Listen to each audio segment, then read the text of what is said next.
and 5 policy papers relating to draft safety and health regulations were submitted to Cabinet in April 2023. Ladies and gentlemen, your hard work is not in vain, as the conversation that we embark on today with you, our critical stakeholders, and the THA, academia, employers, labor, the HIV and AIDS in the workplace. International debates on the importance of protecting employment standards for all workers evolved into an appreciation of the concept of decent work. As a member state of the International Labour Organization, this government stands committed to the principle of decent work and opportunity for all. In 1998, the International Labour Conference adopted the ILO Declaration on Fundamental Principles and Rights at Work. This declaration was amended in 2022 and commits all ILO member states, including Trinidad and Tobago, to respect the principles in 5 areas, whether or not they would have rectified the specific conventions. Those 5 areas are freedom of association and collective bargaining, the elimination of forced labor, the elimination of child labor, the elimination of discrimination in respect to employment and occupation, and a safe and healthy environment. Trinidad and Tobago, as a signatory to the United Nations International Labour Organization, recognizes the importance of adhering to the principles of decent work for all, and these include citizens living with HIV and AIDS. Moreover, this discourse on legislation to govern HIV and AIDS in the workplace is particularly vital given the Ministry of Labour's ratification of the International Labour Organization Convention on Discrimination, Convention 1958, number 111. As per Article 1B of this convention, the term discrimination includes such other distinction, exclusion, or preference which has the effect of nullifying or impairing equality of opportunity or treatment in employment or occupation as may be determined by the member concerned after consultation with representative employers and workers' organizations. Many persons who are HIV positive have been debarred from employment and employee benefits, such as opportunities for training and promotion on the basis of their HIV status. It is therefore envisioned that legislation to support the national workplace policy on HIV and AIDS would address these acts of discrimination and ensure employees' rights to work and productivity is adhered to. In the words of Ban Ki-moon, 8th Secretary General of the United Nations, and I quote, "True security is based on people's welfare, on a thriving economy, and on fundamental respect for our common humanity. Development, peace, and justice are not separate from security. They help to underpin it." Ladies and gentlemen, as I close on today, we need to make critical assessment of the best legislative framework for the HIV and AIDS. As stakeholders, you have a say in the creation of the best legislative solution to reduce employment-related stigma and discrimination as those living and affected by HIV and AIDS. Let there be no doubt that this consultation is monumental, as we are charting new territory and the possible introduction of legislation to govern HIV and AIDS in the workplace. The ministry appreciates your involvement in each step of the way and your participation. Comments and suggestions are integral to the progress. And I will end by saying this issue of HIV and AIDS is not a simple matter. It impacts many other legislative laws, and it goes through a wide It is as wide as it is tall, as it is deep, as it is broad. And therefore, we need to interrogate those other pieces of legislation which may contradict what we come up with and ensure that a complete legislative approach is taken so that we cover all bases. We do not want to be repeating this exercise every 5 years because we forgot something or we didn't amend a bill that impacts on it. So I look forward to the discussion today. I am hopeful, and I'm happy to hear in my Douglas half of the country. Thank you.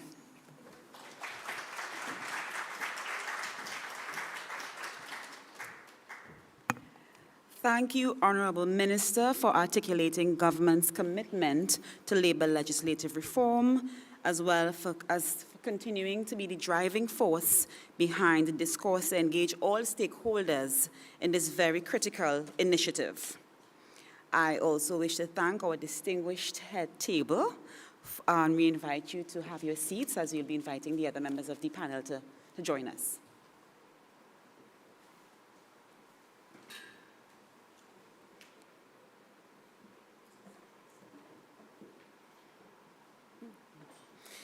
And at this time, I wish to invite to join me on the stage Mr. Saeed Mohammed Afsar, Ms. Heather Rodney, and Ms. Sanika Tyson, who will be delivering presentations.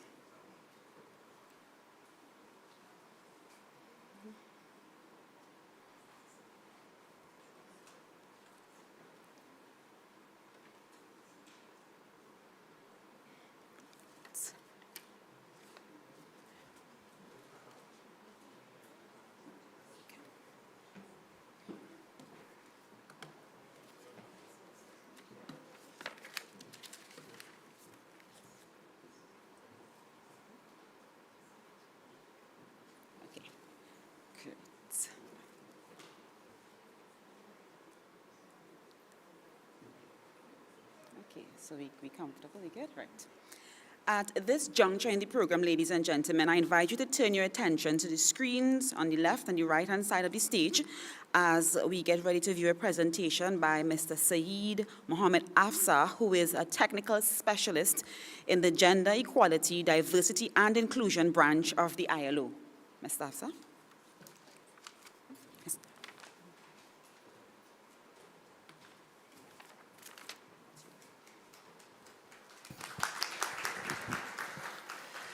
Good morning. Honorable Minister, I begin by following all protocols.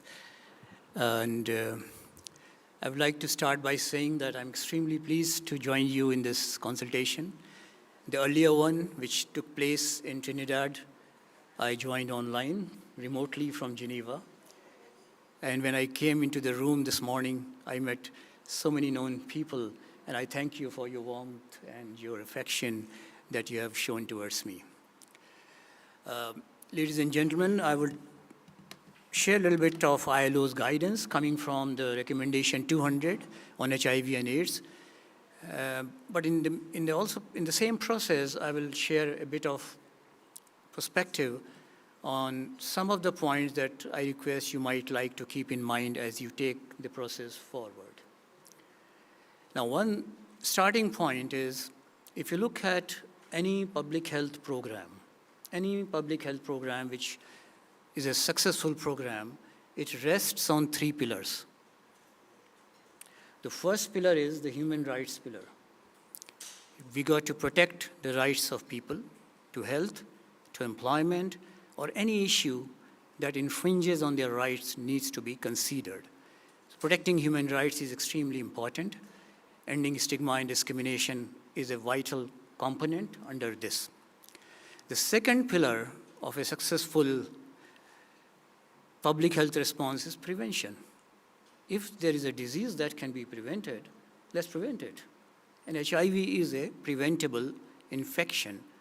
So we need to ensure that we do not dilute efforts on prevention of HIV, which means creating correct knowledge, informing people where to go for HIV testing, changing behaviors, and all those elements.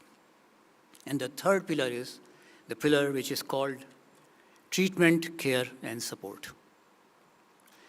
If there is a disease that is treatable, let's treat it as to our best capacity. And since I'm working on this issue for a number of years, including the times when there was no treatment for HIV and AIDS, and I've personally seen the scenarios where we were totally helpless. Somebody would get positive result, and we would not know what to do. So on one hand, there was a stigma and discrimination at its peak, and on the other hand, there was nothing we could do to treat the person. So we were in a state of helplessness.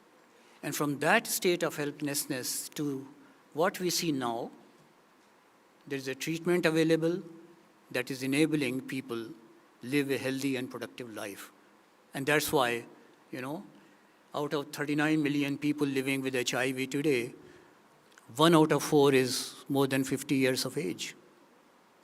This has changed. This has been a game changer. The treatment advances have really told us that this is a disease about living, not about dying. So any successful public health program has to have human rights pillar, prevention pillar, treatment, care, and support. Now for public health program, treatment is only one part of it, but treatment, care, and support should also be discussed a little bit more because people need social protection, people need insurance. You see, we have seen times of COVID. Our memories are fresh. Countries where people had unemployment insurance, people suffered the least. But where factories had closed, work has stopped happening, and people didn't know where to do, they were hungry for weeks. So treatment, care, and support we need. Provide the best treatment that we have, provide social protection, and any other support that we might need to provide. So this is my first point. And now let me walk you through how does it? Okay. So issue here is why are we lacking behind in achieving 2030 global target of ending AIDS? In 2021, when we were working towards the UN political declaration on HIV and AIDS, we commissioned Lancet, and Lancet is, as most of you would know, is a very respectable health journal. It said the success of HIV response is predicted on equality. Not only equality in terms of prevention, care, and treatment, but also equality under law. So a good law is the law that treats everyone equal. So if there are exclusions in a law, that's not a good law. And this is extremely important point that we might like to remember as we go around. We have also learned in 40 years of this response that laws which are not compatible with human rights are counterproductive. They do no service. People go hiding. They don't come forward to access services. And that's why we see, I'm quoting 2 studies where we have seen that because of those laws which criminalize certain behaviors or which in a way exclude certain populations, there has been a very adverse impact on prevention of HIV, on rise in stigma and discrimination. People are not coming forward to get tested. So that is the challenge we face. Now, that was a time when we reached out to Justice Edwin Cameron from South Africa, a well-known activist, a judge who has given judgments, but he is himself a living example of his crusade and his fight against HIV and AIDS. And you know what he said, and I like to quote him. After 25 years as a judge, I have been witness to 3 facts. First, the destructive power of stigma and shame. Stigma and shame breaks people. It destructs the lives, dignity, everything. Second, the damage punitive and discriminative laws have on public health response. That's the damage. I mean, we can continue to treat, but as long as we don't end discrimination, we are not there. And finally, how insufficient legal protections and inadequate legal remedies make the cruel load of HIV and AIDS infinitely worse. These are the views of Justice Cameron.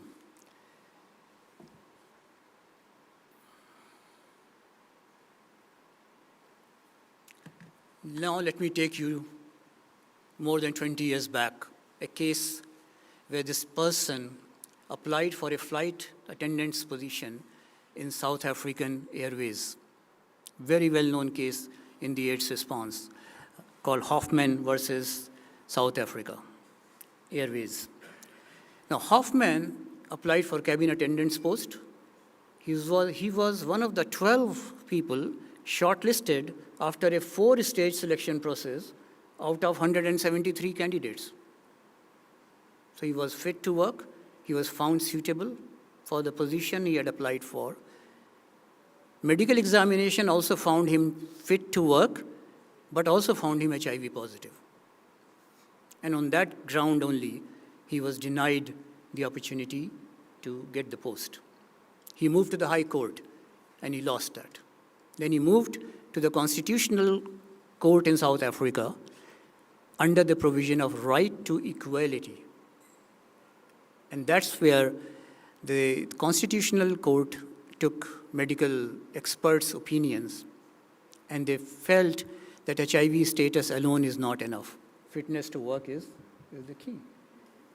And that's where he said that this is basically exclusion of HIV positive individual from employment solely on the basis of HIV cannot be justified.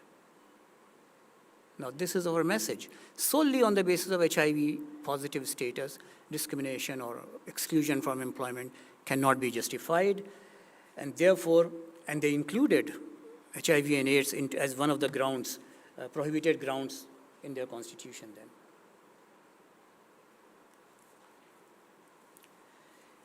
And therefore, the court gave a judgment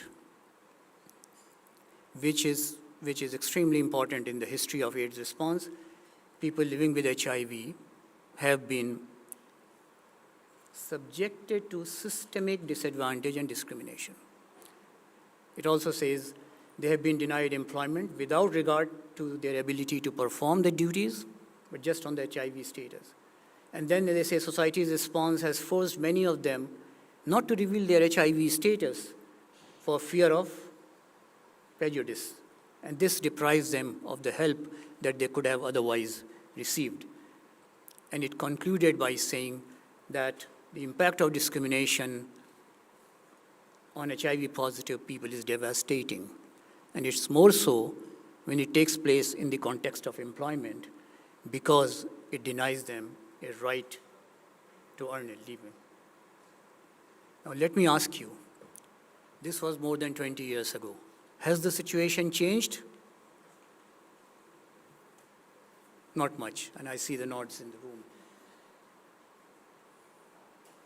That's why we did this global survey with Gallup 2 years ago, and we found that 4 out of 10 people still say that people living with HIV should not be allowed to work.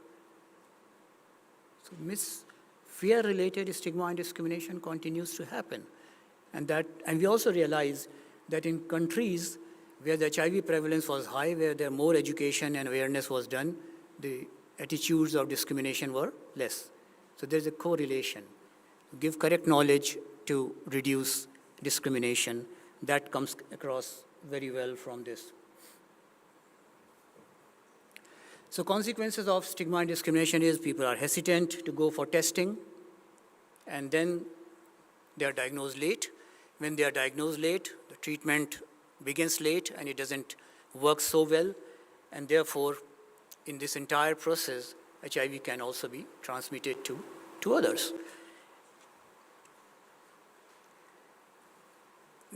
In this scenario, what is ILO saying? In 2000, we had this ILO Code of Practice on HIV/AIDS and World of Work, which is a guidance, set of guidelines. And then in 2010, we adopted the first international labor standard on HIV and AIDS, which is recommendation 200. And we did this because in 10 years, the epidemic had evolved. Now there was treatment, which was keeping people healthy and fit. So we needed to look at and adopt an international labor standard. The scope of this recommendation is very broad. It covers all workers, so there's no exclusion.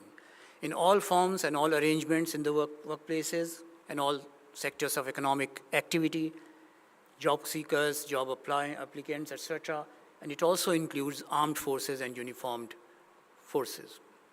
You know, all ILO conventions cover uniformed and armed forces unless it is otherwise stated. So they apply to all spheres of activity. And we know that this is a very comprehensive instrument that we have. The recommendation has certain principles. You have heard about these principles from previous speakers. Non-discrimination is extremely important. Respecting confidentiality of HIV information is key. Ensuring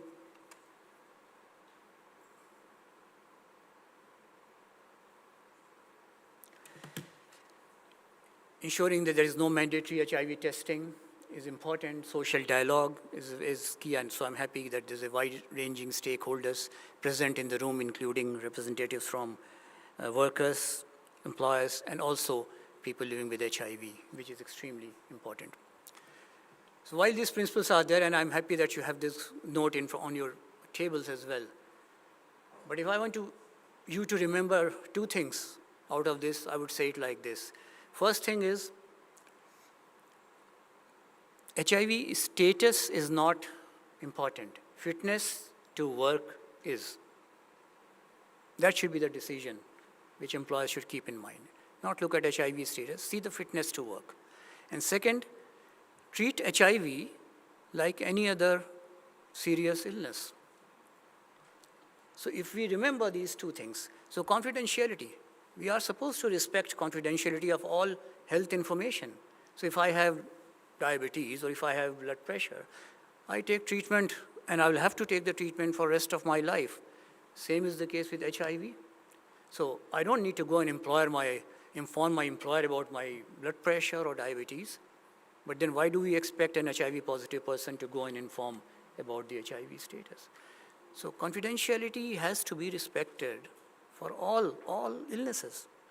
So when we see HIV and these principles, in light of these two facts, fitness to work and treat HIV like any other chronic condition.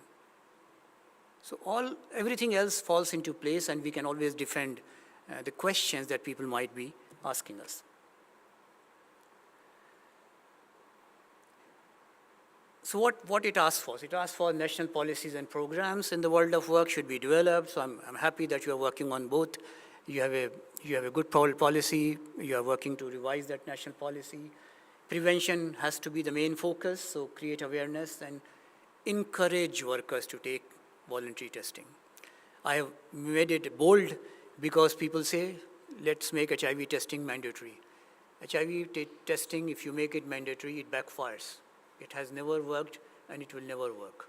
Because if you test somebody today, there's no guarantee that the person will not acquire HIV tomorrow. So you give a job to a person testing today, assuming that you're not hiring an HIV positive person, there's no guarantee that the person will not acquire HIV tomorrow. So you are actually living under a false sense of security if you are insisting on a practice like this. On the other hand, make voluntary counseling and testing programs mandatory in all workplaces. That would help people to know their status and come forward and do their work properly.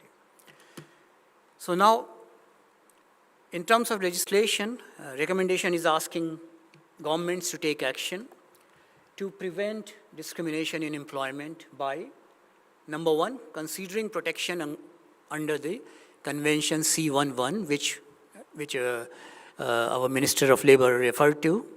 And ILO Convention 111, ending discrimination in employment and occupation, adopted in 1958, such a forward-looking convention.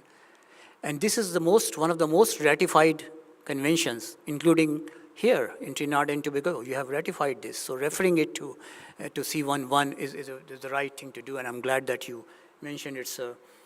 And second is adapting non-discriminatory measures and providing the transparent implementation. So implementation would be key, whether it is policy or it's law. And strengthening the role of labor administrators and their services and the judicial services in response to HIV and AIDS, because there will be a need to have the judgments from time to time, counselary, advisory services, and inspection to ensure that rights are not violated. We have one of the most recent conventions of the ILO, 190, Ending Violence and Harassment in the World of Work. This should also be kept in mind because gender-based violence is very important, and it enhances risk to HIV acquisition, and it makes women much more vulnerable, and not just women, but men as well, and those who have a different sexual orientation. And therefore, C190 also covers people who are in the situations of vulnerability. So there are 5 key lessons. One is fitness to work needs to be the main criteria rather than the HIV status. Now, due to advances in treatment, people remain fit for a long time. Life expectancy is just the same with HIV treatment as it would have been without HIV. Therefore, workplaces should facilitate access to HIV and other services. Leadership has played a key role, and leadership will continue to play a key role in a successful HIV response. And here I would like to congratulate the Ministry of Labor here, because I visit a number of countries, and I don't see that you have the kind of unit you have here, an advocacy unit for HIV and AIDS situated within the Ministry of Labor. Is not a very common practice. So I congratulate you for this leadership that you are doing and the role that you are playing, and working closely with the Health Department, National AIDS Control Organization is the key. And the last lesson here is, of course, laws and policies are important, but we have also seen that they take a very long time in the making. So let's see if you can expedite it as much as you can, because HIV is spreading much faster. So we need to act very fast in order to make a difference. And I would end by giving you a message which a person living with HIV told me 25 years ago when we were starting the ILO's program on HIV in India. And he said, if you take away our jobs, you will kill us faster than the virus. People can work. Let's keep them working. Thank you very much.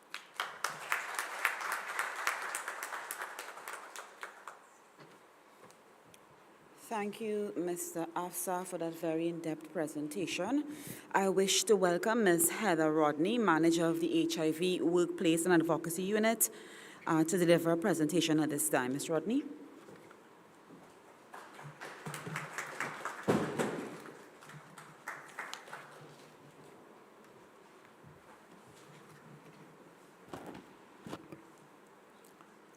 The Honorable Stephen McClatchy, Mr. Stephen McClatchy, Minister of Labor, Ms. Natalie Willis, Permanent Secretary, Ministry of Labor, other Permanent Secretaries and Administrators, Ms. Loris Alfred, Deputy Permanent Secretary, Acting, Ministry of Labor, Ms. Candice Young, Temporary Deputy Permanent Secretary, Ministry of Labor, Dr. Joni Musa Bayana, Director, ILO Decent Work Team and Office of the Caribbean, Mr. Saeed Mohammed Afsar, Senior Technical Specialist in the Gender, Equality, Diversity and Inclusion Branch, International Labour Organization, Ms. Sanika Tyson, Siegel Legal Officer, Ministry of Labor,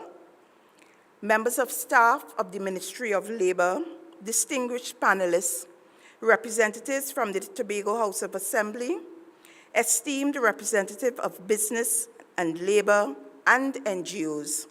Good morning and welcome once again.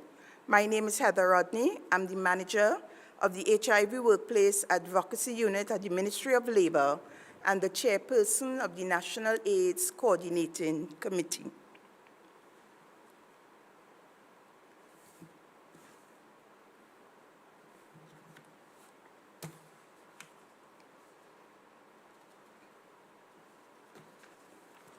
The HIV Workplace Advocacy Unit within the Ministry of Labor has the mandate to promote the adoption and implementation of the National Workplace Policy on HIV and AIDS, commonly known as the NWP, in all workspaces throughout Trinidad and Tobago. The unit is one of the implementing partners of the Trinidad and Tobago's national response to HIV and AIDS, which is coordinated by the National AIDS Coordinating Committee out of the Office of the Prime Minister.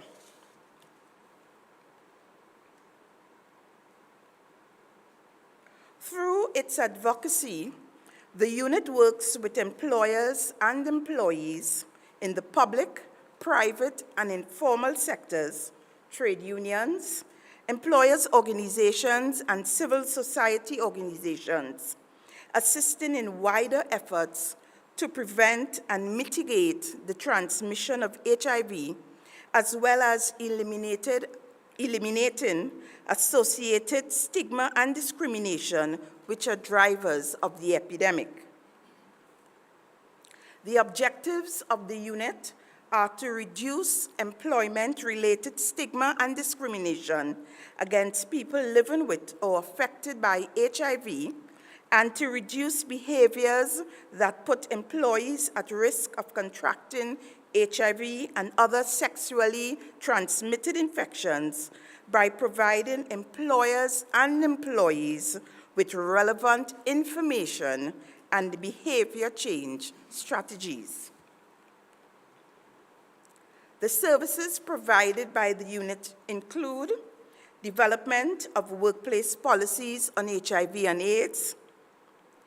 In the instance where organizations already have existing policies, we assist in the revision of those policies in the workplace, and we assist with development of workplace-specific programs to inform, educate, and sensitize employers and employees about HIV and AIDS.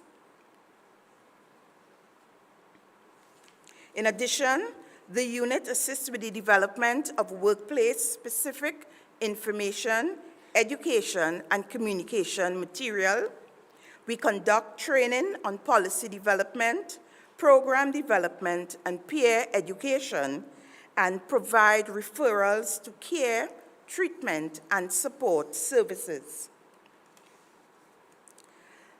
The second version of the National Workplace Policy on HIV and AIDS was approved by the Cabinet of Trinidad and Tobago in 2017, following which a public awareness campaign was conducted from 2018 to 2019 to sensitize the population on the policy. Workplaces adopting and implementing the National Workplace Policy demonstrate national commitment to the decent work agenda through the creation of a framework to facilitate HIV and AIDS prevention, education, care, treatment, and support services for workers, while implementing a zero-tolerance approach to stigma and discrimination. The aim of the National Workplace Policy is to support the implementation of the National HIV and AIDS Strategic Plan 2024 to 2028, presently being completed, and the development strategy of Trinidad and Tobago, commonly known as Vision 2023. In addition, the aim is to protect the human rights and dignity of employees living with or affected by HIV and AIDS, the establishment of structures and promoting programs to reduce stigma and discrimination of persons living with or affected by HIV and AIDS, and to guide the management of HIV and AIDS in the workplace by sensitizing, educating, and raising awareness of all employees to HIV and AIDS issues. As previously mentioned by the speaker that went before me and our permanent secretary, the National Workplace Policy on HIV and AIDS was developed in accordance with the International Labour Organization's 10 key principles, which include no mandatory testing for job applicants or persons in employment, access to care, treatment, and support, confidentiality, gender equality, prevention, social dialogue, continued employment, no stigma, no discrimination, a healthy work environment, recognition of HIV as a workplace issue. Recently, the HIV Workplace Advocacy Unit, having placed emphasis on any response to HIV and AIDS being data-driven, embarked on not one, but two groundbreaking research activities. The first, a survey on knowledge, attitudes, practices, and beliefs on HIV in the workplace, engaging workplaces throughout Trinidad and Tobago, a report on which is expected on or before September of this year. Secondly, in October last year, launched on World Mental Health Day on the 10th of October, the unit embarked on a mental health and HIV in the workplace survey targeting persons who are HIV positive and employed. This second survey was conducted in collaboration with the Medical Research Foundation, and the report is being compiled at this time. Ladies and gentlemen, at this time, I would like to ask the staff of the HIV Workplace Advocacy Unit to stand in recognition of the work that was conducted for this survey, which was conducted internally by the staff of that unit. Staff?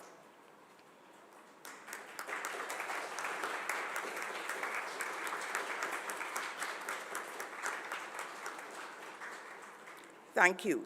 And as I said, this report is in its final stages, in addition to which an abstract coming out of this survey was submitted to the International AIDS Conference, and the abstract was accepted by the approving committee to be presented at the International AIDS Conference in Germany later this year. So we are very pleased of the work of this survey.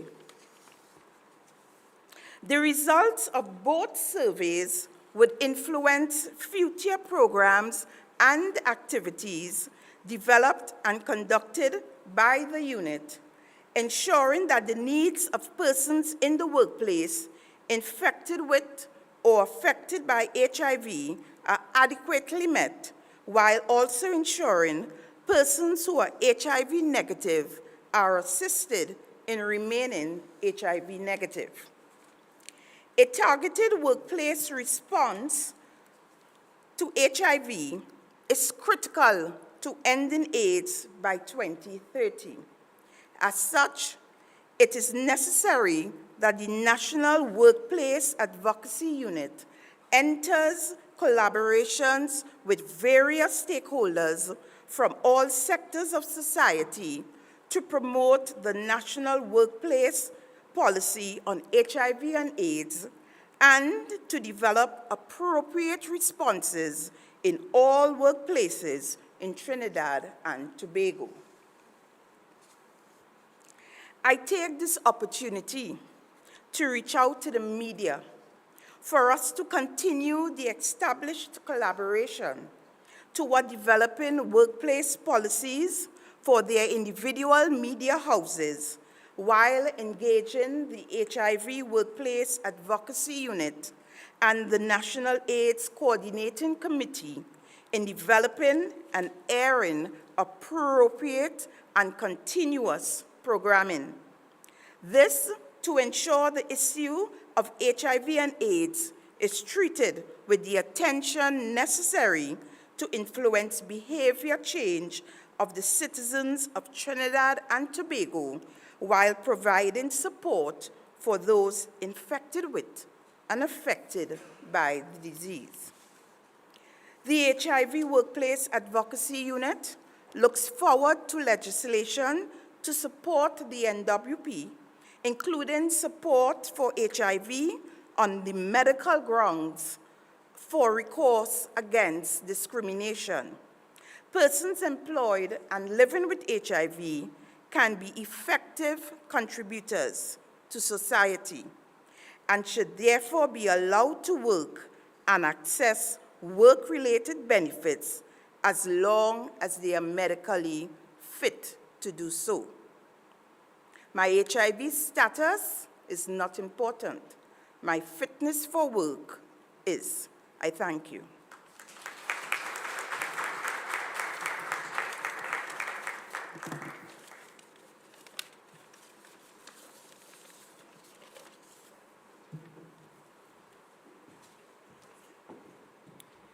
Thank you, Ms. Rodney. And as we move the program along, I would like to invite Ms. Tanika Tyson, Senior Legal Officer in the Ministry of Labor, to take you through her presentation.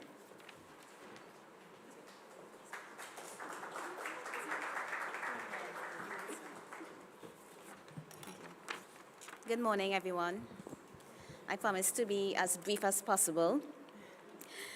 The Honorable Mr. Stephen McClatchy, Minister of Labor, Ms. Natalie Willis, Permanent Secretary, Ministry of Labor, Ms. Lois Alfred, Deputy Permanent Secretary, Acting, Ministry of Labor, Ms. Candice Young, Temporary Deputy Permanent Secretary, Ministry of Labor, Dr. Joni Musabayana, Director, ILO Decent Work Team and Office of the Caribbean, Mr. Syed Mohammed Asfar, Senior Technical Specialist in the Gender, Equality, Diversity and Inclusion Branch of the ILO, Ms. Heather Rodney, Manager of the HIV Workplace Advocacy Unit and Chairman of the National AIDS Coordinating Committee, distinguished panelists, representatives from the Tobago House of Assembly, esteemed representatives of business and labor and NGOs, good morning and welcome once again. We'll now discuss the rationale for this consultation. The Legal Services Unit of the Ministry of Labor is tasked with the responsibility of undertaking the review and strengthening of labor legislation through the Labor Legislation Reform Project. Now, it is widely recognized by NGOs and international agencies that stigma and discrimination against people living with or affected by HIV and AIDS occurs in the workplace, resulting from practices such as pre-employment HIV testing or screening, discriminatory terms or conditions of employment, breaches of confidentiality, unfair dismissals on the basis of real or perceived HIV status, and the denial of employee benefits. In recognition of the fact that this needed to be addressed, the government of Trinidad and Tobago developed the National HIV and AIDS Policy of Trinidad and Tobago, the Green Paper, through the Office of the Prime Minister. The Green Paper advanced that all employers in all sectors should be guided and adhere to the National Workplace Policy on HIV and AIDS, and that the Ministry of Labor shall work with the Office of the Attorney General to amend existing or develop new legislation to protect workers living with HIV and AIDS and key populations from discrimination and wrongful dismissal, and that such legislation contain penalties for breaches of the policy. And this is the rationale for today's consultation. Now, as we are all aware, there's no standalone legislation that specifically targets this subject matter.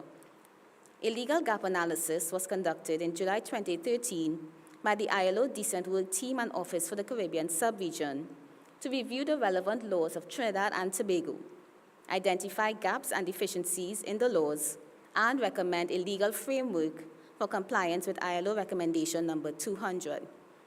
This gap analysis was prepared by Mr. Clive Pegas. I will now discuss some of the key findings and recommendations. The Constitution. It was found that there was no provision in the Constitution that conferred equality of treatment from public authorities for persons living with or affected by HIV or AIDS. Section 4 of the Constitution prohibits discrimination by any public authority in the exercise of any function on the grounds of race, origin, color, religion, or sex, once HIV, AIDS, and status is not included. The Equal Opportunities Act. The Equal Opportunity Commission, in its application of the Act, includes protection for persons living with HIV under the rubric of disability. Disability is defined as total or partial loss of a part of the body or bodily function, malfunction of a part of the body, malformation or disfigurement. Part 3 of the Act prohibits discrimination against applicants and employees deemed disabled in the arrangements for offering employment, terms and conditions, and dismissal. The issue as to whether a person living with HIV and AIDS would automatically be covered under this rubric arose. Whether this is sufficient or desirable for the community of persons living with HIV and AIDS is debatable.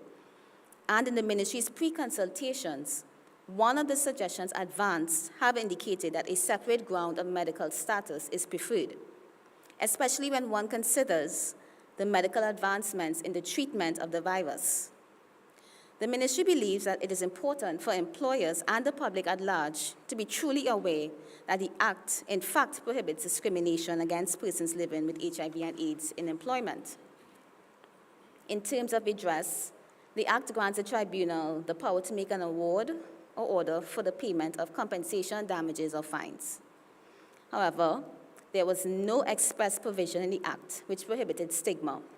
Stigma is often attached to persons living with HIV and AIDS and those close to them and can be dehumanizing.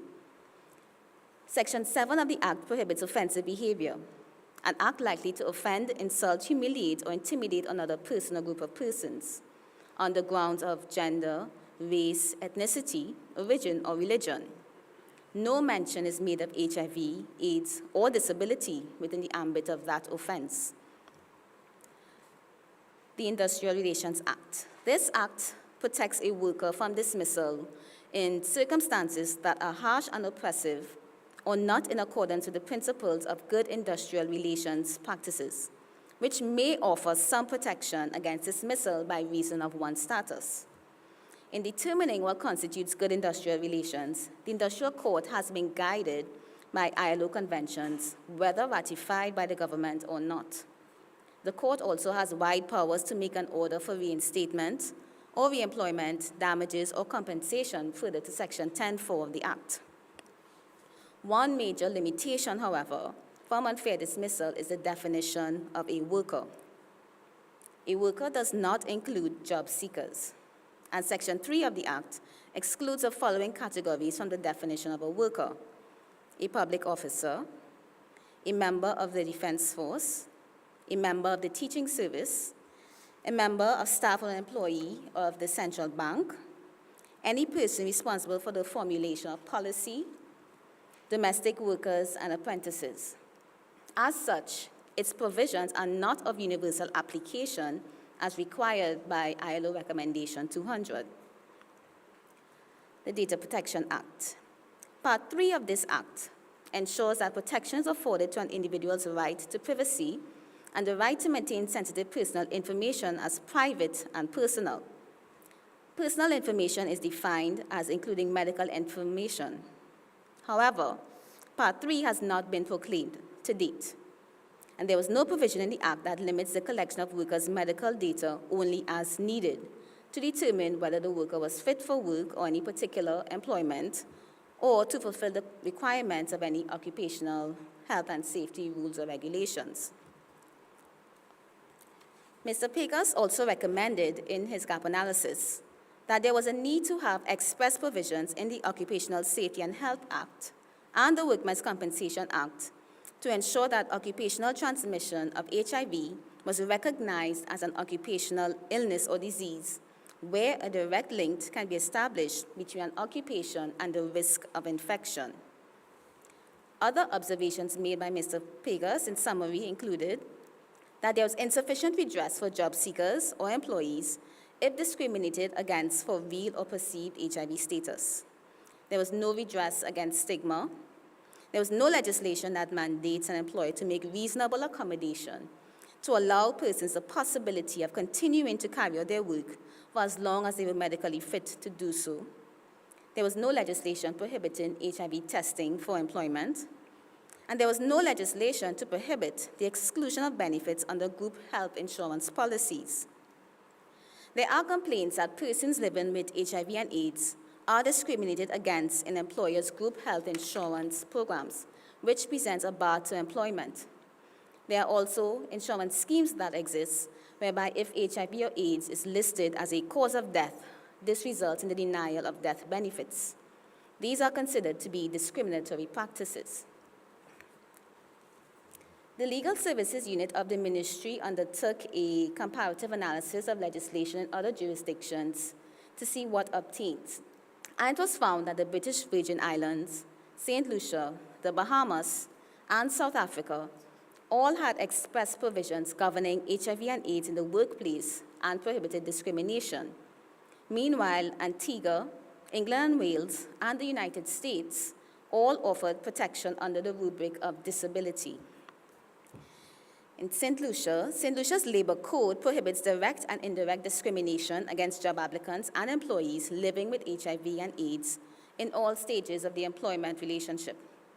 And it prohibits discriminatory terms and conditions, conditions of work or OSH measures, discrimination in the provision of facilities, denying access to opportunities for advancement or training, and subjecting an employee to any disadvantage on account of their status. There are also provisions for redress, and the burden of proof is placed on the employer if any of the non-discrimination provisions are contravened. The Labor Code of the British Virgin Islands has similar provisions to St. Lucia, and the Act also goes further to state at Section 114.3 that discrimination on the grounds of HIV or other medical status includes the requirement of an HIV test. Both St. Lucia and the BVI permit genuine occupational qualifications, meaning that if the essential nature of the job calls for a particular HIV status, a difference in treatment is permitted. Bahamas' Employment Act is similar to both St. Lucia and the BVI and also legislate against pre-screening for one's HIV status for employment. In South Africa, South Africa's Code of Good Practice on HIV and AIDS and the World of Work 2012 is said to comply with ILO's recommendation 200 and is normally read along with South Africa's Employment Equity Act. This act prohibits unfair discrimination in the workplace for persons living with HIV and AIDS, and all employers are mandated to take steps to promote equal opportunity in the workplace by eliminating unfair discrimination directly or indirectly in any employment policy or practice. Employment policy or practice is very widely defined to include recruitment, job classification and grading, job assignments, performance evaluations, promotions, dismissals, etc. Medical testing to determine an employee's HIV status is prohibited unless such testing is determined justifiable by the labor court. The labor court imposes conditions relating to counseling, confidentiality, and the categories of jobs in respect of which authorization for testing applies. The burden of proof is also placed on the employer where unfair discrimination is alleged. Antigua and Barbuda has the Disabilities and Equal Opportunities Act. In the Act, discrimination is defined to include denial of reasonable accommodation, and a person with a disability is defined as a person who has a physical, mental, intellectual, or sensory impairment which has a long-term adverse effect. HIV and AIDS is therefore treated as a disability for the purpose of that piece of legislation. A tribunal is also established under the Act to treat with any complaints and infringements and the Act prohibits discrimination in employment as well as recruitment. Section 21 also provides for redeployment of a person with a disability. The redeployment should be to a position commensurate with current skills and abilities and should not result in loss of income and benefits. It even includes creating a new position where the person with a disability can function effectively. Notably, Section 23 establishes the right of a person with a disability to obtain health and life insurance, which shall not be offered at a significantly higher cost. In England and Wales, the Equality Act protects all persons with diagnosed HIV from discrimination, harassment, or victimization in employment, as well under the disability rubric. Schedule 1 of the Act, paragraph 6, expressly states that HIV infection is a disability. Disability is also widely defined, like Antigua's definition, with similar non-discrimination provisions, and the Act imposes a duty to make reasonable accommodations. Finally, in the United States of America, the Americans with Disabilities Act is a civil rights law that prohibits employment discrimination on the basis of disability. Court decisions have found that an individual with even asymptomatic HIV is protected under this law. The definition of disability is also wide and includes people who have a record of any impairment, individuals who are regarded as having a disability even though they do not, persons associated with a person with a disability.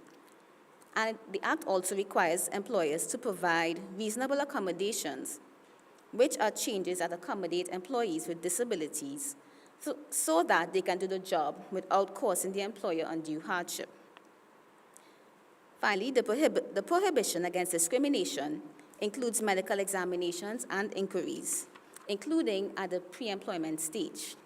An employer cannot conduct a medical examination or make inquiries into the nature or severity of anyone's disability. However, a medical exam is permitted if all employees are subject to the same exam and the information obtained is treated as a confidential medical record. So in conclusion, in all, what we have observed is that there are specific and comprehensive provisions relating to persons living with HIV and AIDS in the workplace, contained within Employment Acts, labor codes, disability and equality opportunity legislation. The legal and regulatory framework in Trinidad and Tobago should take cognizance of and be consistent with the 11 general principles of R200, provide mechanisms to encourage persons living with HIV and AIDS to seek redress and to lodge complaints of discrimination with adequate protection against stigmatization. The ministry recognizes that there is need to ensure that protection is afforded to everyone in an employment relationship, and that no category of workers ought to be denied or excluded coverage of this protection. And in this vein, the ministry is of the view that the various legislative provisions discussed can provide model guidance for consideration. And with this, I thank you for your attention thus far, and it would be remiss of me to end without acknowledging and thanking all the members of the ministry, and in particular those of my unit who have gone above and beyond for this event. Thank you.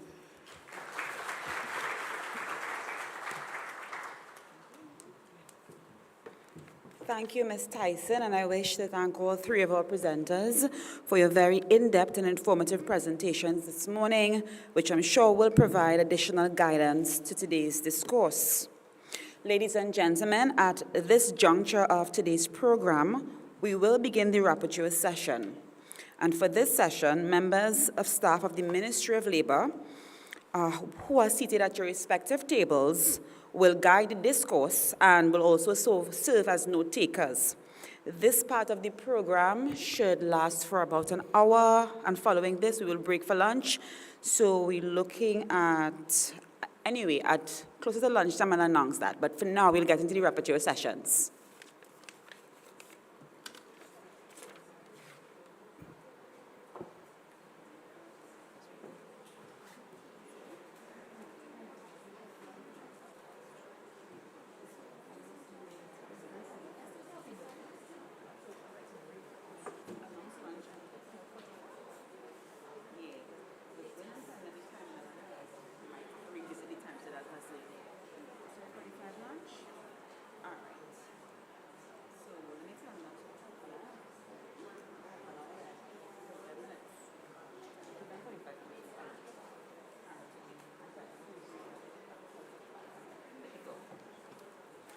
Ladies and gentlemen, just a moment for your attention. I did say we would have an hour, but we have revisited that time. So we'll now break for lunch at 12:45, which gives you about 40 minutes for your sessions at your table. Yeah, if we start now.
of them suffering from bad mind real bad. But I cool, I'm not mad. Oh, we are they walking around the clock. My blessings come from high on top. Father no. Forgive them, they don't know better. Father no. Use me so. When them do me wrong.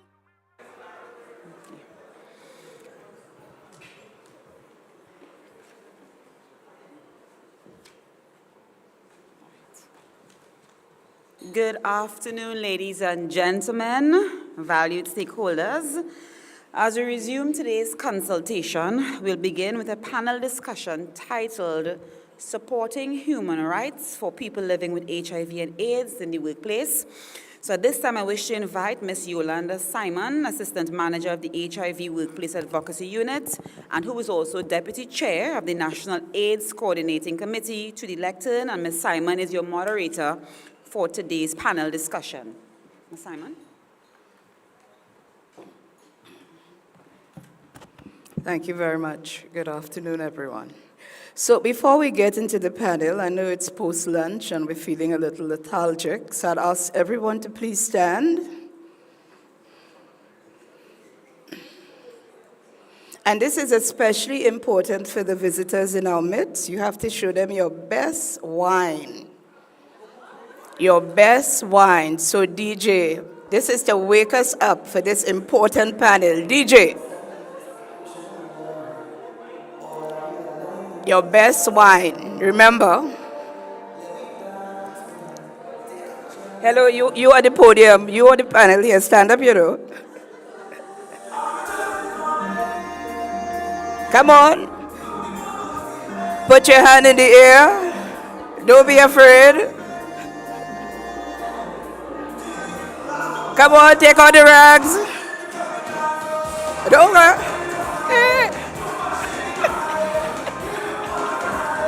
No place like home. Home. I feel like coming tongue again. Put my tongue again. Come on. No place like home. Home.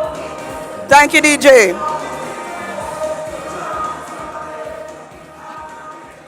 All right. As to get us in the groove for this afternoon session. So, I wish to stand on the already established protocols.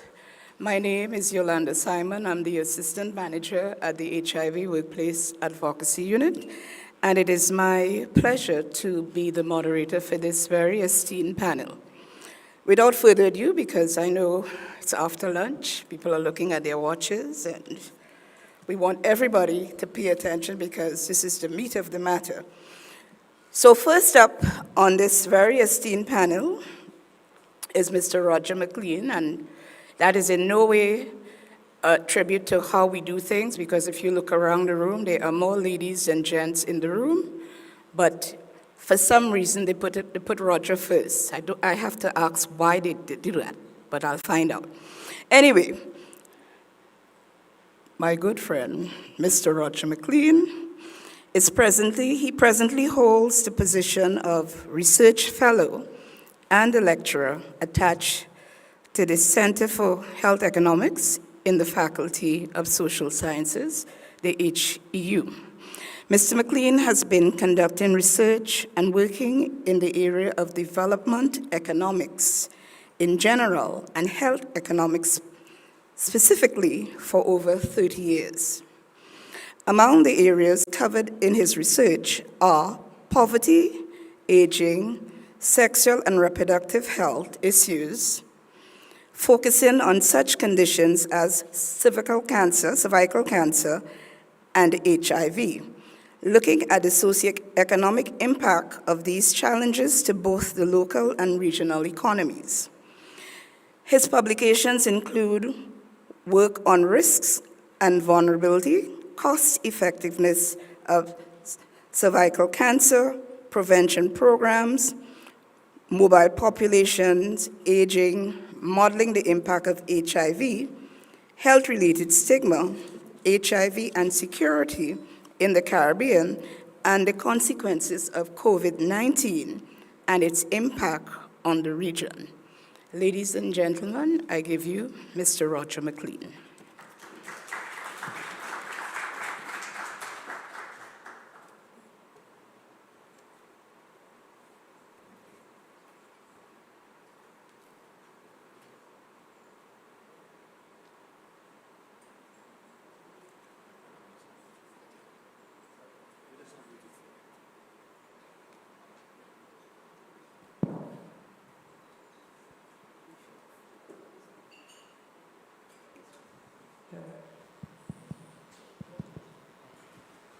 Good afternoon, everyone. You hear me? Yes.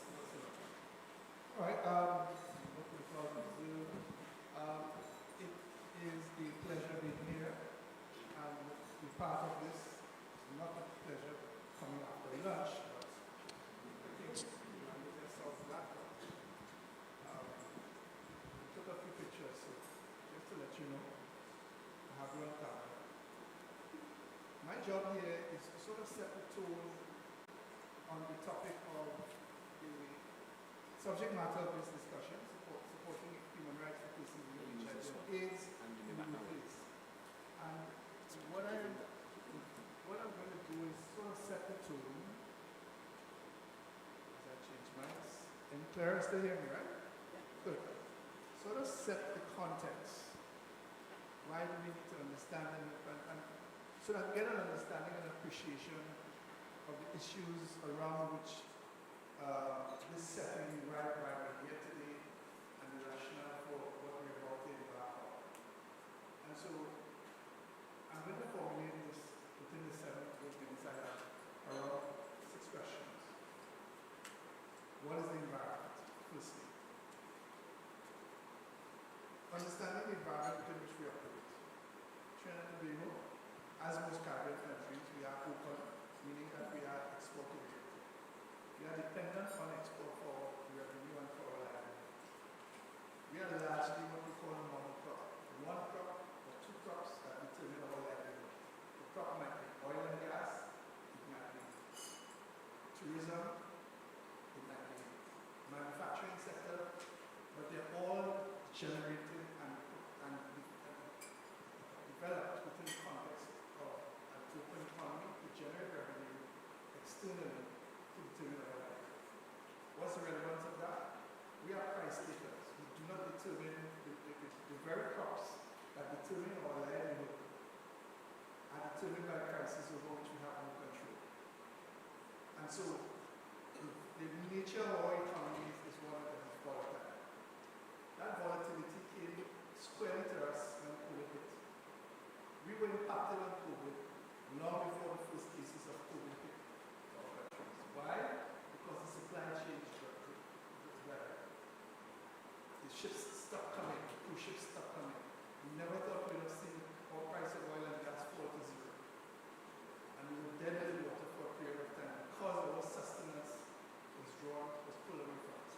So understand the context within which we are here operating.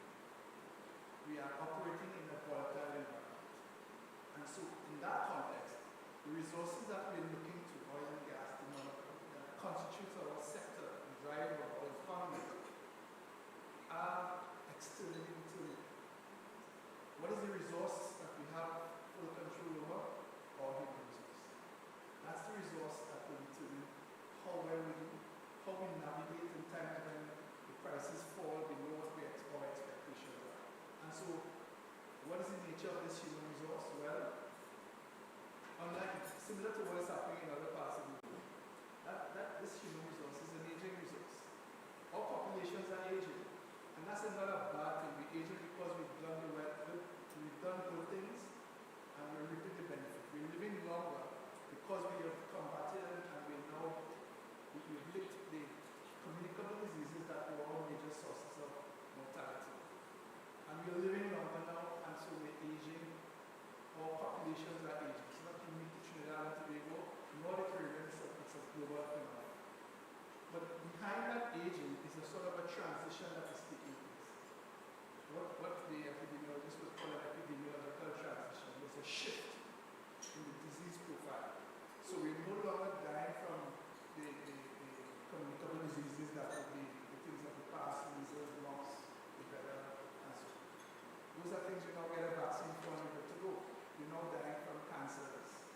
non-communicable diseases. And we now have HIV, we've been grappling with the issue of HIV within the context of that transition. Then there are new threats, violence, which is a critical aspect. What is the unique feature when you look at the landscape, NCDs, HIV, violence? In the case of HIV, we looked at the sexual and reproductive health dynamic, and we see the sexually active, 54. Within the context of NCDs, we're looking at that same cohort largely being affected. Not necessarily the elderly, but in that age group. As economists, it scared us when we saw that because we saw the labor force being affected. And so while we identify the resource, the human resource as critical to our development, that resource is being compromised by a transition and a disease profile that is sitting squarely on that human resource. And that human resource is also aging. And so what are the implications? You have more and more demand of an aging population and a population that is a labor force that is being dwindling under the strain of health conditions, including HIV. And so more and more demands are being placed on this repeated pool. That's the reality of what we face. And in a small island context, and make no mistake about this, Trinidad and Tobago, we are a small island. We have the pool at which we are dealing with is a small pool. That's the landscape that we are dealing with in the context of HIV. And so, the next question we're looking at is, what is the state of play then as it relates to HIV? We are, as Dr. Israel indicated, we're some 40 years into the response. And over that period of time, we've made significant headway. We've done well as a community. We've done well because we've addressed the response as a part of the previous response. And we've seen the benefits of it. We've eliminated in a number of countries the transition from mother to child. We've seen infections fall. We've seen mortality fall because of advent of meds. So we've made headway, but the threats continue. There are threats that we need to treat with, and they include the issue of stigma and discrimination. That continues to be an issue. It's still a feature of the landscape. It's a feature of the conversation we've been having all morning. An interesting phenomenon that we are noticing 40 years into the pandemic, into the epidemic, is a resurgence of a lack of awareness of what HIV is and how dangerous this is if we drop our guards. I had an interesting conversation with a group of students yesterday with the team from the HIV AIDS vaccine, and they were displaying levels of ignorance that you saw way back into the 80s. You know that I'm sharing meetings with them and that's drinking from the same cup. We're back there. Because levels of ignorance is still back with us. Put that within the context of the drivers that continue to drive behavior, social and other determinants. And so, what's at stake? We see the potential for a reversal of the gains that we've made in the HIV landscape. And the only difference is that, unlike previous years, we have less resources with which to work. The donor landscape has essentially dried up. We're now looking at 2 or so major donors. And so the issue of resource mobilization from within is a central feature of what we have to do.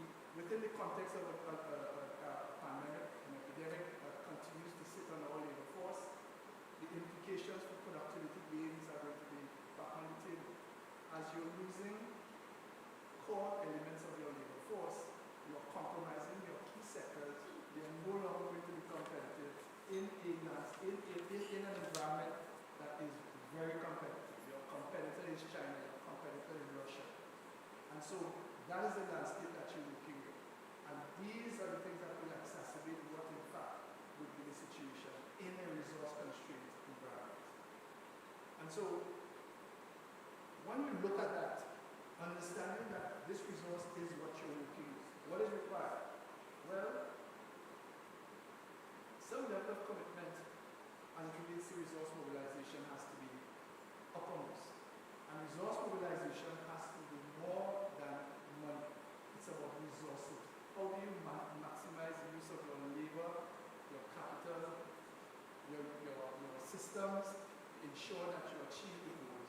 And how do you ensure that there's efficiency in the way in which you roll out your programs? There's much more discussion about integrating policies now, even within the context of this dialogue here, as we speak to the policy, how to ensure that the policy and the legislative framework, etc., is structured in a way that is integrated into the work of the key implementing partners in and outside the sectors that we deal with. And finally, how do we evaluate how far we've gone, what we've achieved as we roll out? Because we can get the plans done well, we can leave here with a strategy for the policy and the building, etc. But having done so, what is the framework for implementing so that we can, over the period, over the continuum, evaluate how far we've gone, evaluate what is working, what do we need to tweak, how do we adjust as we go through the continuum? Because ultimately, what you're dealing with is a human resource. It is ultimately about the human resource.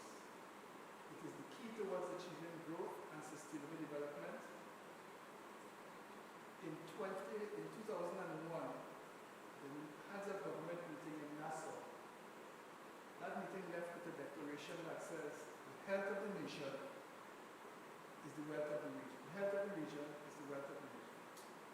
In 2001, there was a recognition of the importance at the regional level of the human resources of the period. We need to revisit that. The center of what we're doing here today is the recognition and understanding of the importance of the human resource as the basis for this conversation. So I think my 7 minutes is up, so I'll stop there for now.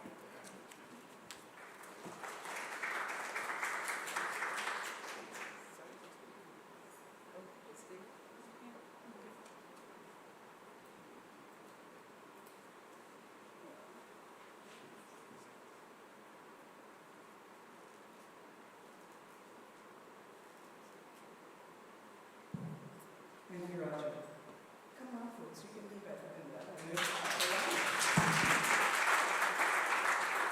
Okay, so just a quick recap.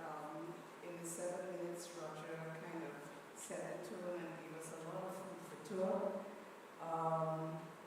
Just a quick recap on how he started off. He started by talking about where are we in the pandemic. In the discussion, he said what does the environment look like currently, and he took us through a reality check, kind of, where are we now? He went on to talk about, in terms of Dr. Israel's point this morning, that we are 4 years in, HIV and stigma and discrimination is still one of the barriers affecting some of the work that we do in terms of enjoying the quality of life of persons living with HIV and AIDS. We talked about what is the nature of the response looking at the donor pandemic, which has dwindled. I remember back in 2001 when we had some major donors all around the Caribbean, the World Bank, Dutch, the French, and all of that is now kind of gotten down to 1 or 2. So again, we have to kind of reassess where we are. We're looking at harmonizing plans, we're looking at integration. And finally, he talked about monitoring evaluation and how that is important and that can never be understated. So thank you, Roger, for your words of wisdom. I know the time is short, but I'm sure people can reach you in the corridors or share emails, and we can continue this discourse. Next up is Dr. Ayan Sibru, and Dr. Sibru is a public health specialist physician with interest and extensive experience in HIV and its related diseases. She She currently serves as Technical Director of the National AIDS Coordinating Committee Secretariat.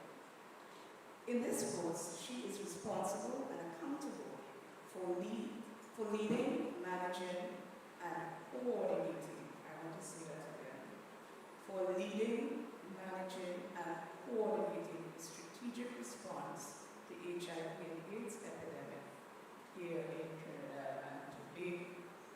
Additionally, Dr. Sebo provides technical, operational oversight to the National AIDS Coordinating Committee, NAC, and serves as the national focal person for all HIV and AIDS issues. Please give Dr. Sebo a lusty round of applause as she comes to the table. Dr. Sebo. Okay. Afternoon, everyone. I have a few slides that I'd like to share.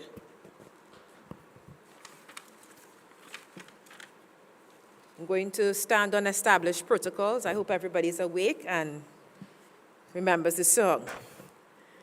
Not that one. The presentation is going to look at supporting human rights to people living with HIV.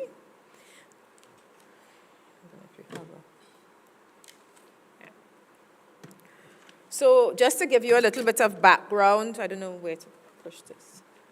Where am I pointing this? Pointed at you. Or you will change. Okay. All right, so just to give you you could change the slide, please. A little bit of background, and in terms of the national policy on HIV and AIDS, the new NSP that we're working on to get us where we want to go, how we check in around our national intention where the country would like to see HIV in 5 years by 2030, and how we intend to end AIDS by 2030 as a public health threat. Next slide, please. So a little bit in terms of where we come from. You've heard Dr. Israel say this morning that it's been 40 years, a little bit more than 40 years now, since we had our first case of HIV, which was in 1983. And the disease primarily was affecting people between the ages of 15 to 49, which is the workforce of the country.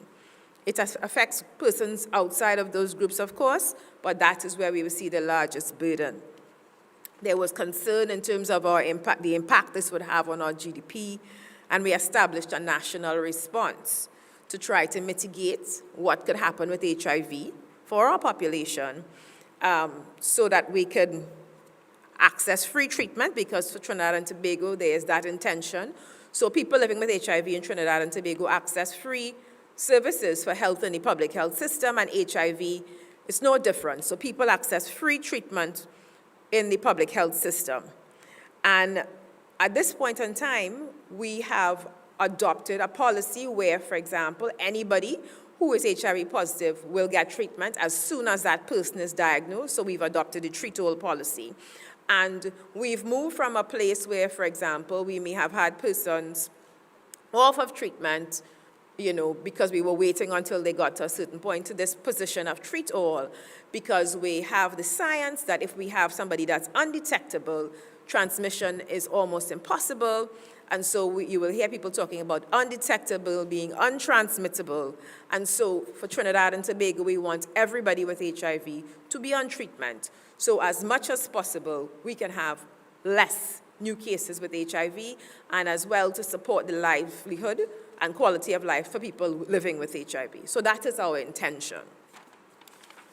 So for us, some of this data is coming from the Global AIDS Report 2022, and we are in the process of doing our reporting. We have about 12,000 people living with HIV in Trinidad and Tobago, with a prevalence of about 1%. And our cohorts, we have about 80% survival. We tend to lose about 20% of persons lost to follow-up, but they tend to come in and out the system. But they're alive. We know that they're alive because we keep track. So we had about over 7,000 people on antiretroviral treatment, and over 6,000 persons suppressed on treatment. And so we have active programs to try and find persons who are off of treatment and try and get those persons back on treatment. Next slide, please. So for us, we are trying to achieve all of these things in the context of the wider global strategy. All within our own Vision 2030, we want to end AIDS as a public health threat in Trinidad and Tobago, and we want to embrace this future without new HIV infections, reduce AIDS-related death, and no stigma and discrimination associated with people living with HIV. So this is what we want to do. And when I say we, I mean we, because we've been having conversations, we've had consultations across Trinidad and Tobago, and everybody seems to be on board with this vision and this dream for us to really ramp up our response. So this here, that looks quite intense, is a reflection of the different parts of our strategic plan that we have been mining to put together so that we can orchestrate what we would like to see by 2030 or before. But so it's arranged around prevention, treatment and care, human rights, strategic information, coordination and relationships. But everybody involved in the human rights response, everybody who's collecting the information, all the relationships, all of the programming has to all of us have to work together to be able to prevent HIV and to support treatment for people living with HIV, whether they are in our families, if they're in our workplaces, and if they're in our communities, because we all want to have this future together. Next slide, please. So I'm going to focus on the human rights, empowerment, and enabling environment, because this is where all of the legislation comes in around how we support people living with HIV in the workplace. Because someone living with HIV has the right to work. And so this is a key point for us in terms of sustainability, because if someone living with HIV can work, they can take care of themselves, they can take care of their families, they can access their treatments. This is important. There's a gender and age dynamic to this, where we do not make it easy for people living with HIV to have access to work or education, especially when we begin to look at our young people. We create problems for ourselves in different places. So this is a lot more than just, okay, fine, because this is our future with no HIV, no AIDS as we know it, or not seeing HIV as we know it, but this is also how we're setting up our future for our young people and how we support them to access work and a stigma-free working environment. So what we have said is that in terms of the objectives for our working environment, we want to advocate for and increase legislation and policies that will foster an enabling environment that promotes and supports respect for human rights for all persons, regardless of their HIV status, sexual orientation, gender, age, disability, religious belief, socioeconomic status, immigration status, incarceration status, geographic location, level of literacy, or vulnerability to exposure. In which case, we have to embrace all, because if we leave one person behind, we leave everybody behind.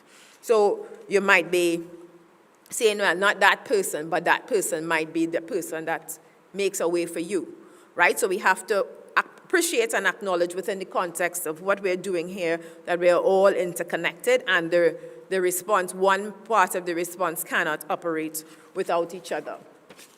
Next slide, please. So for us in the HIV response, every year we will collect and collate information around the policies of the state to see what we have in place to be able to support all of these things. So every year we would look at, for example, how we support combination prevention, which is testing and counseling, and how we educate our young people, then how we have testing and treatment, the elimination of mother-to-child transmission, gender equality, empowerment of women and girls, community leadership, human rights and elimination of stigma and discrimination, universal health coverage and integration, and data science and innovation. Why is this important? When we go through this, the questions that we're looking for with respect to human rights, we're looking for law. Before, a few years ago, we used to look for policies for persons in the workplace in terms of how we supported people in the workplace. We've moved on. We're looking for legislation. We're looking for opportunities for redress. I'm done. in terms of how we monitor the environment for our for our country. Next slide, please. And so as we think about people who are in the workplace, we think about all the different forms of contracts. I'm a medical doctor, so I might only know some. The fixed contract, the fixed staff, the permanent staff, your contracts, your daily paid, your part-time, your full-time, your flexi-time. But just think of that one person who you know who may present ill in the workplace and need that 2 weeks or that little extended sick leave, and how the workplace environment could destabilize them if there is not a system to support somebody who's presenting ill for a short space of time, who may need to access support. In addition to which, during the COVID pandemic, we saw lots of people who were working, vulnerable, but not able to access the support of the state because they were in positions whereby their employers took advantage. So that some people's employers didn't pay NIS, some people's employers. So that we had a group of people who were working, but they still had to access, not even state, and we had to get donations and those types of things to be able to support. So this legislation here also is going to be able to provide additional support in terms of reducing vulnerability. Next slide. So the issues or concerns in the workplace could support prevention, the workplace can support treatment, it can support psychosocial support, as well as in terms of the human rights perspective, the education, privacy, confidentiality in terms of how people's files are kept, access to services, access to employment, the health system, and how the Ministry of Labor and all of connected services support the redress. Those things are also important. I'm going to stop here on this slide just to keep to time, but I just wanted to give you that sense of the wider HIV response, the policies, and your role here today and how important it is. Thank you.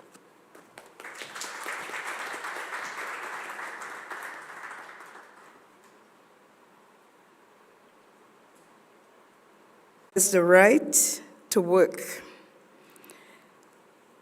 to free choice of employment, and just and favorable conditions of work, and to protections against unemployment. And this is not me, this is taken from Article 23, the Universal Declaration of Human Rights. Dr. Sebro started off with giving us a historical overview of the pandemic in Trinidad and Tobago, the first case starting in 1983 to where we are in Treat All in 2023.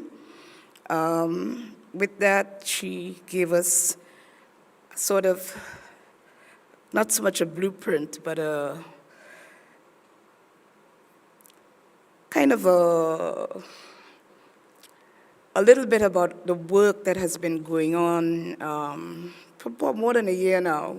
Many of us, some of us in this room, working on our governance documents, our guiding documents, that is the new National Strategic Plan for Trinidad and Tobago, and the National Policy on HIV and AIDS. And within those frameworks, she talked about our hope and our dream of eliminating stigma and discrimination.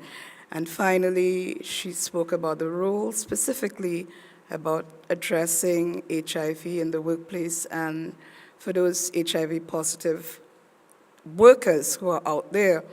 The last slide showed a lot of what we can do and we can begin to adopt now. We don't have to wait on policies to do these things.